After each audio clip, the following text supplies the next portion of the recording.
From Vermont Public, this is The Frequency. I'm Mitch Wertlieb. It's Wednesday, July 2nd, and here are today's headlines. Both of Vermont's U.S. senators voted against President Trump's big budget bill because they say it will cause severe hardships for many Vermonters. The legislation extends income tax cuts passed in Trump's first term and boosts spending for border and immigration programs and the military. It's paid for by reducing spending on Medicaid, cutting nutrition programs, and by taxing solar and wind projects. Senator Peter Welch says the health care changes will, quote, devastate Vermont's rural hospitals. These hospitals in Vermont, in every state, are on financial thin ice. So as people show up to get care and it's uncompensated, that is a real devastating blow to the budgets. In a prepared statement, Senator Bernie Sanders called the bill, quote, the most dangerous piece of legislation in the modern history of our country. The bill now goes back to the U.S. House. Republican Governor Phil Scott yesterday put his signature on a potentially historic education reform package. But both he and the Democratic lawmakers who advanced the bill say their work is far from complete. None of the proposed reforms will take effect unless the legislature signs off on a plan to drastically reduce the number of school districts in Vermont. And Caledonia County Senator Scott Beck, who helped craft the bill, says powerful constituencies will try to block the next steps.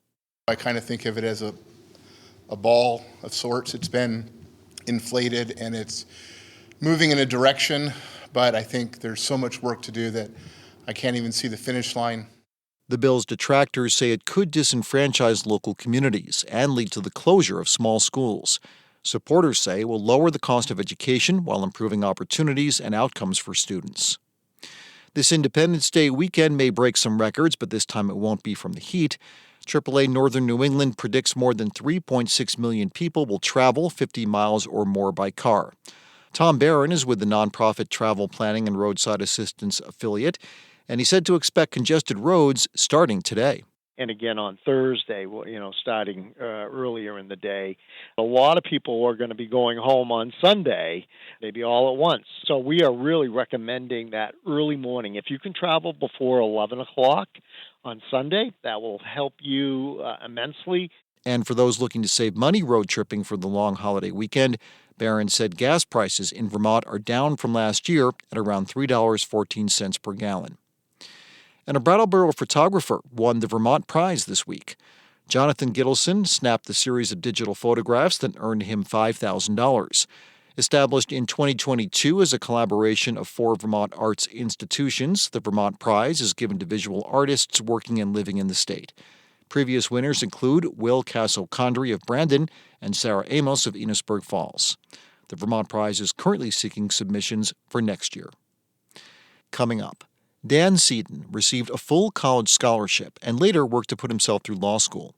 He spoke with Vermont Public's Erica Heilman about what his criminal defense attorney job in Vermont has taught him about class. That's after this. Thanks for listening to The Frequency, where support comes from Alpine Telehealth, offering telepsychiatry solutions for Vermont hospital, community mental health, and primary care. Physician-owned and operated since 2018. Learn more at alpinetelehealth.com. Dan Sedon grew up in New Jersey in a house with a lot of books and not a lot of money. As a little kid, he and his friends hustled for jobs around the neighborhood, mowing lawns, washing cars, selling clams down on the commercial dock.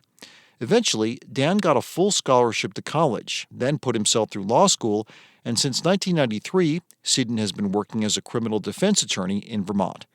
In this latest installment of our occasional series, What Class Are You?, producer Erica Heilman speaks with Dan about what his line of work has taught him about the American class system. My whole journey through this world has always been as a little person, not connected to money or power or anyone privileged. If I wanted to be a lawyer, I had to figure that out. And, for my family, the achievement was very significant. They were all very happy with it. Like, wow, he did something. We had no freaking idea how to tell him how to do that. Like, there was no one in the family. There was no uncle. There was no one, no trusted advisor. There was no one. Took me under their wing and was like, here's what you do. And so it was eye-opening after all that to encounter people who were like, oh, you went to a state university. That's unfortunate. And once I was licensed and actually practicing, I made a lot of money pretty early on in cases against lawyers who had graduated from Harvard. Like I came to realize, that's great. I'm really glad for you. You know someone's been to Harvard because they'll tell you within the first 5 minutes you meet them that they've been to Harvard. That's the joke and the rule, and it's true. But none of that matters when the rubber meets the road. Now it's just me and you in here, and that's it. I'm just going to win this. You're not going to outwork me on this, and I don't think you're actually smarter. And I bring special skills that you'll never have. So, I could knock you out. I just keep that in my back pocket. Like, ultimately, the foundation of my confidence is, I've heard a lot of working class kids say this, but you go into a room to do something for the first time, like public speaking or something. I've heard like working class kids like bucking themselves up. And it's like, it's not like they're going to beat your ass. It's like, what's the worst thing you get laughed at? But they ain't going to beat your ass, right?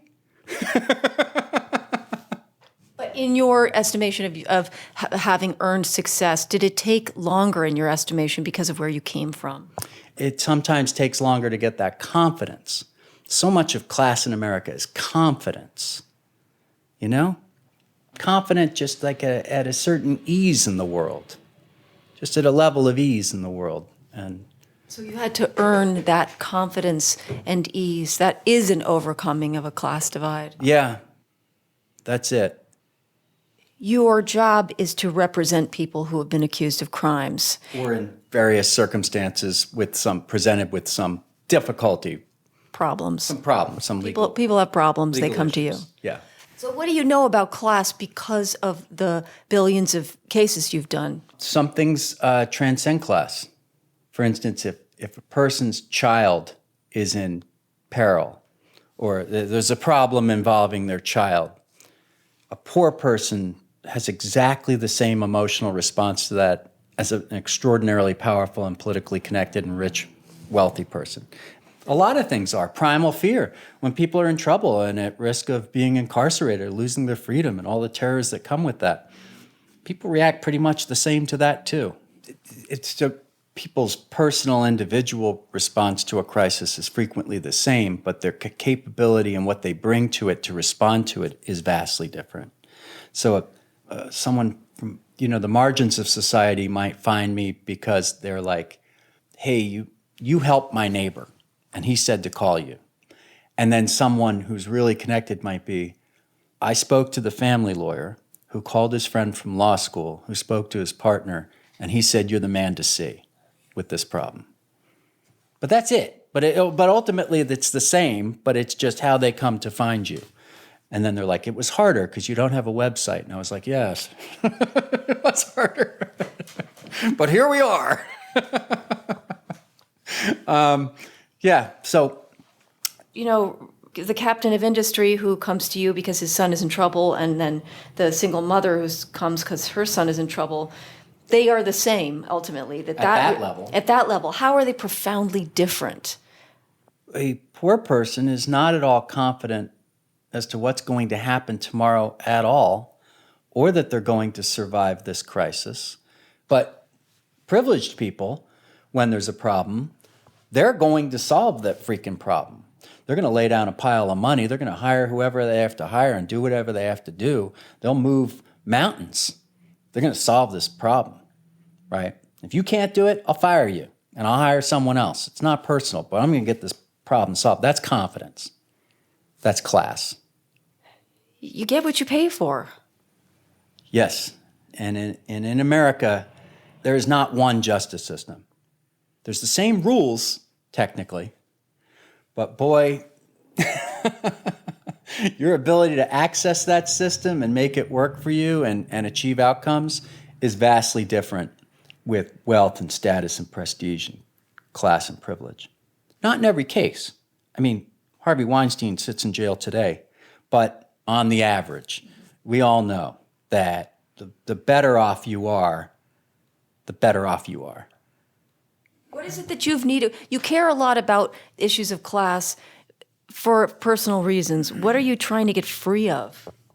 Yeah, no, it's accretive for me. I don't leave anything behind. I mean, this isn't F. Scott Fitzgerald, I want all the money. I want to jump right to the top. I didn't even want that. I wanted to be everything I had ever been, and become a free person in society, right? Free and independent and confident and the American dream, like my own man.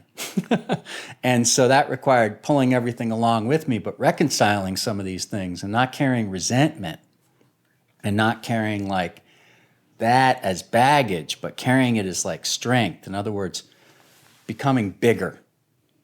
Everything you've ever done and everything you've ever learned and everything you've ever been or experienced, builds you versus like you're some imposter trying to escape that and leave that behind.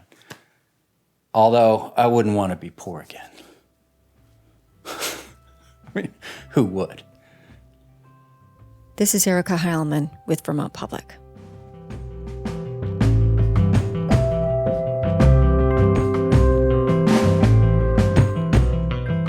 Thanks for listening to The Frequency today. We had additional reporting from Bob Kinzel, Peter Hirschfeld, and Mary English.